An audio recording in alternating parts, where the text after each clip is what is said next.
आइए आज हम इस बात पर विचार करें। सदगुरु कबीर साहब ने लिखा है कि कबीरा खरा बाजार में चाह सबकी खैर, आ ना काहू से दोस्ती ना काहू से बैर। सदगुरु कबीर साहब कहते हैं कि न तो मेरी किसी से दोस्ती है न बैर है, न राग है न द्वेष है, चाहे वो संसार के धर्म ग्रंथ हो या संसार के महापुरुष हो। लेकिन प्रश्न होता है तो क्या इस विचार को वो विचार नहीं पाते हैं जो अपने महापुरुषों को बड़ा करते हैं और दूसरे के महापुरुषों को छोटा करते हैं। तमाम धर्म ग्रंथों में ऐसी बात लिखी गई है कि एक प्राचीन काल के महापुरुष को एक महापुरुष के आगे झुकाया जाता है। जैसे हम देख ले कि वाल्मीकि रामायण में भगवान राम को विष्णु से तुलना 20 बार की गई है, जबकि वहीं भगवान इंद्र से वाल्मीकि रामायण में 50 बार की गई है। 50 बार तुलना की जाती है कि भगवान राम ऐसे चलते थे जैसे इंद्र चला करते थे। भगवान राम की मणि ऐसी चमकती थी जैसे इंद्र का चमकता था। भगवान राम का बाण ऐसे पड़ता था जैसे इंद्र का वज्र गिरता था। लेकिन यही बात जब गोस्वामी तुलसीदास जी रामचरितमानस लिखते हैं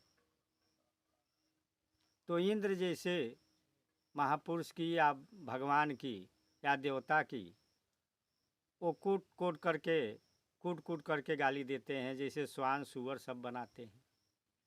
क्या ऐसे बनाने से राम की मर्यादा बढ़ जाएगी, राम का महत्व बढ़ जाएगा? कभी नहीं बढ़ता है। किसी महापुरुष को नीच दिखाने से किसी का महत्व नहीं बढ़ता है। इंद्र इंद्र है और भगवान राम राम है। रामचरितमानस में सर्वज्ञ ऋषि वाली जो कथा है, वाल्मीकि रामायण में जब इंद्र आते हैं सर्वज्ञ ऋषि को बुलाने तो कहते हैं कि चलिए अभी मैं नहीं आऊँगा क्योंकि राम आ रहे हैं, उनसे भेंट करना है और आप भी भेंट कर लीजिए, मिलाप कर लीजिए। इंद्र जी कहते हैं कि अभी मैं राम से भेंट नहीं करूँगा और वो चले जाते हैं। लेकिन गोस्वामी तुलसीदास जी जब रामचरितमानस लिखते हैं तो इस बात को, इस जगह को और इस कथा को यहाँ से काट देते हैं। वहाँ पर सर्वज्ञ ऋषि को इंद्र जी बुलाने नहीं आते हैं।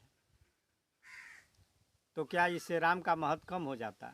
ये बात सिर्फ गोस्वामी तुलसीदास जी का नहीं, हम सभी लोग जानते हैं कि भगवान भोलेनाथ है, प्राचीन काल के देवता या महापुरुष या देवों के महादेव हैं।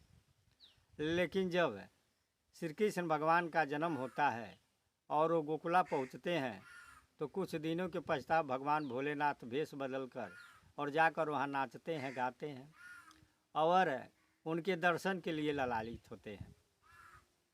अब भगवान शिव जी आते हैं और कृष्ण भगवान का दर्शन करना चाहते हैं। कवियों ने क्या इस बात से सीख दिया? क्या इससे भगवान कृष्ण की महिमा बढ़ेगी कि बड़े महापुरुष से आकर उनके आगे झुके? भगवान कृष्ण कृष्ण हैं, वो अपने आप में बड़े हैं।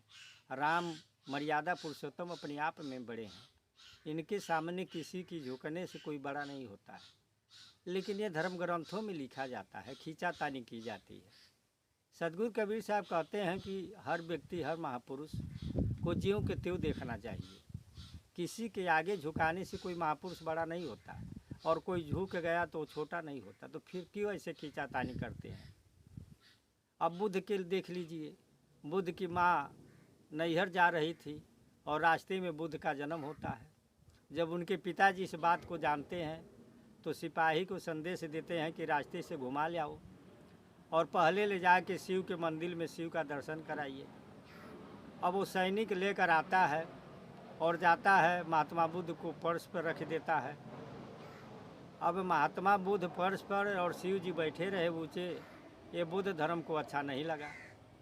उन्होंने वहाँ शिव जी को प्रगट करा दिए और शिव जी प्रगट होकर हाथ जोड़ के कहते हैं कि हे महात्मा बुद्ध, आपका मैंने दर्शन किया, मेरा जीवन कृतार्थ हुआ।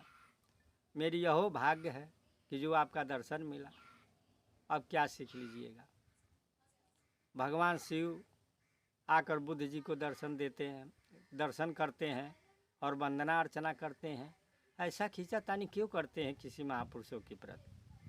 सदगुरु कबीर साहब सभी का खंडन किए चमत्कारों का विरोध किए, लेकिन स्वयं सदगुरु कबीर साहब की कबीर पंथ के ही लोग अपने ग्रंथों में लिख देते हैं कि गोरखनाथ से और कबीर से बहुत संवाद हुआ।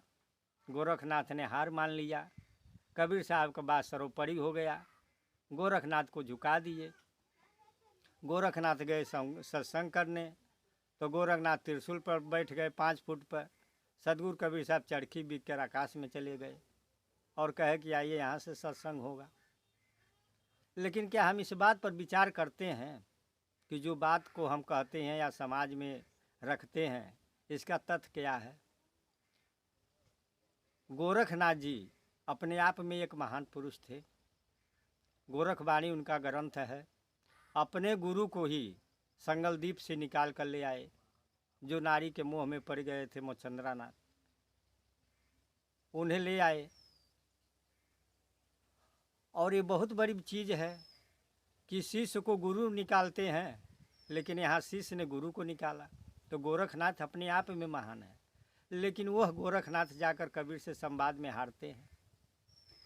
जबकि हमें इतिहास टटोलना चाहिए कि गोरखनाथ जी का जीवन काल जो था 900 ईस्वी में था, आज से 1100 वर्ष पहले, और सतगुरु कबीर साहब का जीवन जो था वो 1400 में, यानी गोरखनाथ से 500 वर्ष बाद सतगुरु कबीर आए।